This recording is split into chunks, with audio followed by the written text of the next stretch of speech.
Here's one explanation for you to understand why your avoidant ex broke up with you. So you might have been in a really good relationship where times were good and you really cared for each other, and they showed signs for this. They told you things. They demonstrated that with their actions.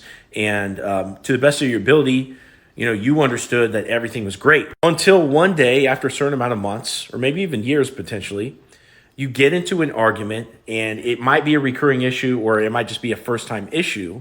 Okay, but you get into an argument and that person disengages from you, saying that, you know what, they just can't deal with this anymore. They need to end the relationship because of X, Y, and Z reasons, which they may have never even told you before that those were an issue for you. And what's happening in this moment is that your person, your ex, is disengaging from the amount of stress that they're experiencing because they don't know how to communicate and work through problems.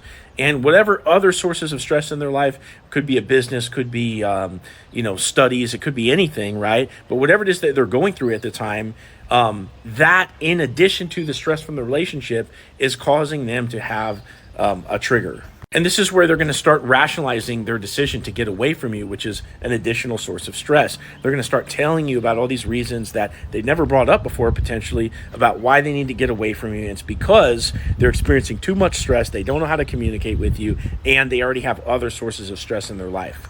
You may say, well, that's great, Benny, but, if they don't communicate with me, I'm screwed, and therefore, I have to bring this up. I can't just never stress them out. And that's true. And that's where you have to consider, do I want to reattract my avoidant ex back into a relationship? Because until they solve their communication problems, it's going to be,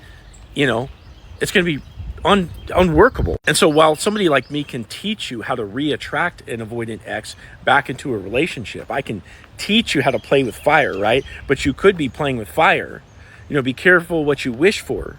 And the thing that matters, whether or not you're just going to get warmed up or actually burned by the flame, is their willingness to work through these problems. To, number one, observe the fact that they disengage when they get stressed out, okay? And number two, be willing to face that tension, right? When they get triggered, they have to lean into the pain and stay present with it to work through it, rather than to just run away from it every time.